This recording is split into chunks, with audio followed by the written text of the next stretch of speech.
Bonjour à tous. Aujourd'hui, on va parler d'un sujet aussi fascinant que déroutant, celui des doubles personnalités ou des identités multiples, ou plus largement, de toutes ces parties de nous-mêmes qui semblent parfois parler, penser ou décider à notre place. Pas besoin d'être atteint d'un trouble psychiatrique, rare pour expérimenter ça. Dans la vie de tous les jours, nous sommes beaucoup plus nombreux qu'on ne le pense à avoir l'impression d'être plusieurs dans notre tête.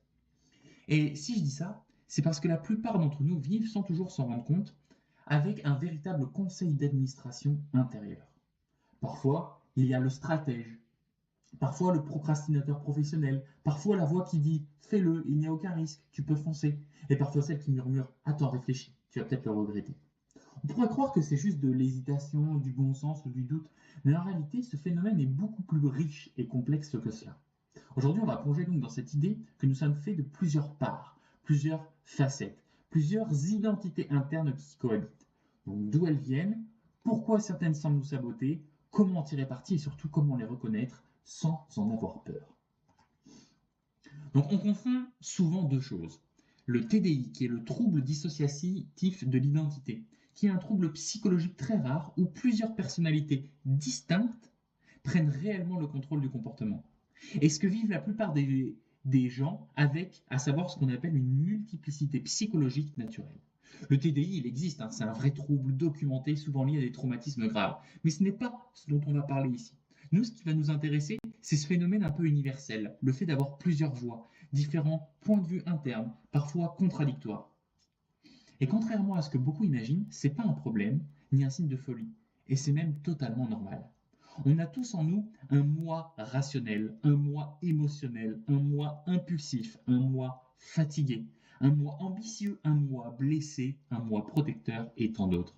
Ils ne prennent pas la parole en même temps, mais ils cohabitent. Un peu comme des personnages dans un film intérieur. Donc d'où viennent ces voix intérieures? Eh bien, il existe plusieurs explications et elles se complètent. Le premier, c'est l'évolution naturelle de la psyché. C'est-à-dire que notre cerveau n'est pas un seul bloc monolithique. Il est constitué de modules spécialisés qui ont évolué pour répondre à certains besoins. Certaines parties détectent le danger, d'autres veulent explorer, d'autres encore ont envie de se reposer et de préserver l'énergie. Le résultat, c'est qu'on a des impulsions différentes, parfois en conflit. Le deuxième, c'est l'éducation, c'est-à-dire ce que nous ont dit nos parents, nos professeurs ou notre entourage, qui va créer des voix internalisées. La petite phrase du style travaille bien, sinon tu vas échouer. Ce n'est peut-être pas ton parent qui parle, mais c'est devenu une partie de toi. Et enfin, les expériences, puisque un échec peut créer une voix méfiante et une réussite peut créer une voix confiante. Une trahison peut créer une voix hyper protectrice. Chacune de ces voix est née pour une raison précise, nous protéger. Donc, quelles sont les personnalités internes les plus fréquentes? Donc, dans toutes les formes de thérapie centrées sur les parties internes, on retrouve souvent les mêmes types de personnages. Peut-être que, d'ailleurs, tu vas te reconnaître dans certains d'entre eux. Le premier, c'est le critique intérieur. Cette voix qui va dire « Tu n'es pas assez bon, tu aurais dû faire ça, pourquoi tu as encore raté ça ?» En fait, elle paraît méchante. Mais sa fonction profonde, c'est d'éviter que tu sois rejeté ou blessé. Ensuite, on a le saboteur, qui est la partie qui nous fait tout remettre à demain ou qui nous empêche de terminer nos projets. En réalité, il veut surtout éviter du stress, la pression ou alors la peur de mal faire. Ensuite, le protecteur, celui qui va nous dire fais attention, ne te fais pas confiance trop vite. On a déjà souffert, pas encore. Il n'est pas là pour te bloquer, mais pour t'éviter de retomber dans la douleur. Puis on a l'enfant intérieur qui est la version de toi qui a besoin de sécurité, d'amour, de validation. C'est souvent lui qui demande est-ce qu'on m'aime? Est-ce que j'ai fait ce qu'il fallait? Ensuite, on a le sage, cette partie qui est plus calme, plus posée, plus réfléchie. On l'entend surtout quand on se recentre, quand on respire. C'est la partie qui voit clair dans le brouillard. Et enfin, on a le rêveur, celui qui a des idées, celui qui imagine, celui qui veut vivre grand, loin des obligations. Certains l'étouffent et d'autres vont le laisser s'envoler. Alors pourquoi certaines parties disent je veux, je ne veux pas, j'ai besoin que?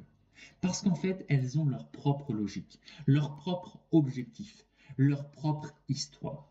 Tu n'es pas un seul jeu, tu as plusieurs jeux qui vivent dans le même cerveau. C'est comme une équipe, chaque membre veut ton bien, mais pas de la même façon.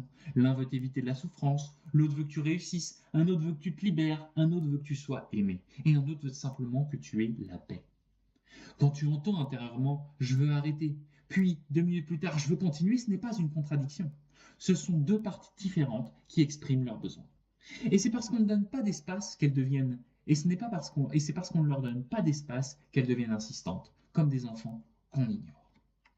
Alors, comment ces parties vont nous influencer au quotidien? Eh bien, ce phénomène va nous expliquer énormément de comportements. Les décisions contradictoires, tu veux te lever tôt mais tu veux aussi rester dans le lit. Tu veux commencer un projet mais tu ne veux pas éviter l'effort. Donc ça, c'est le premier. Le deuxième, c'est les réactions émotionnelles fortes. Tu t'énerves pour une petite remarque, mais en fait, ce n'est pas toi, adulte, qui réagit, c'est une vieille blessure. Ensuite, les sabotages. Tu sais que quelque chose est bon pour toi, mais tu n'arrives pas à le faire parce qu'une partie de toi se sent menacée. Et enfin, les cycles de motivation.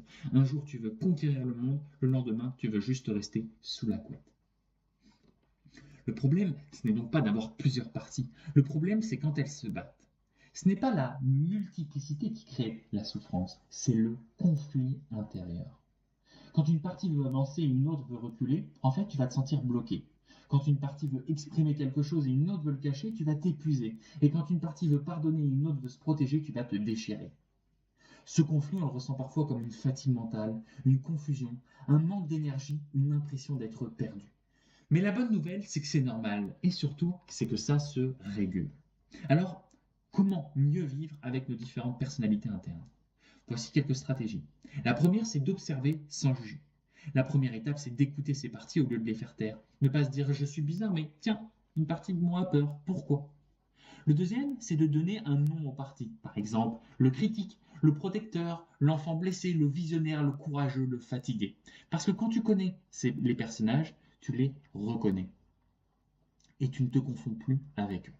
Ensuite, on peut parler à ces parties. Ça peut sembler étrange, mais c'est extrêmement efficace. Tu peux dire mentalement, je t'ai entendu, tu veux me protéger, merci, mais je vais prendre une décision calme maintenant. Ensuite, on peut comprendre leurs intentions positives. Chaque partie a une mission. Même celles qui te sabotent, même celles qui t'empêchent d'avancer. Elles veulent tout ton bien, mais elles ne sont pas toujours à jour sur ce qui est réellement bon pour toi. Enfin, tu peux également créer une cohérence interne. Plutôt que de les laisser plutôt que de laisser ces parties se battre, tu deviens la voix centrale, le meneur, celle qui coordonne, comme un chef d'orchestre qui harmonise des instruments différents. Et donc la question, c'est si toutes ces parties étaient finalement une richesse. Puisque imagine un instant que toutes ces voix ne soient pas des obstacles, mais des alliés. Ton critique intérieur peut t'aider à t'améliorer. Ton protecteur peut t'éviter d'éviter des décisions impulsives. Ton rêveur peut t'aider à sortir de la routine. Ton enfant intérieur peut te rappeler ce qui te rend heureux. Et donc la clé, ce n'est pas de les faire taire, mais de les mettre en dialogue. Nous ne sommes pas une personnalité uniforme et immobile. Nous sommes un ensemble en mouvement, en évolution permanente. Un système riche, complexe et créatif. Et comprendre, ça change tout. Alors pour conclure, on peut dire que oui, nous avons des doubles, des triples, parfois même des dizaines de personnalités intérieures. Pas au sens pathologique, mais au sens psychologique, humain, profond. Nous sommes un mélange de notre passé, de nos croyances, de nos peurs, de nos ambitions, de nos blessures et de nos rêves. Toutes ces parties parlent, toutes ces parties veulent nous guider, toutes ces parties méritent d'être entendues. Mais à la fin, la vraie question, c'est quelle partie vas-tu laisser prendre le micro quand tu écris ta vie? Parce que la multiplicité, ce n'est pas un problème. Le vrai pouvoir, c'est d'apprendre à diriger l'orchestre.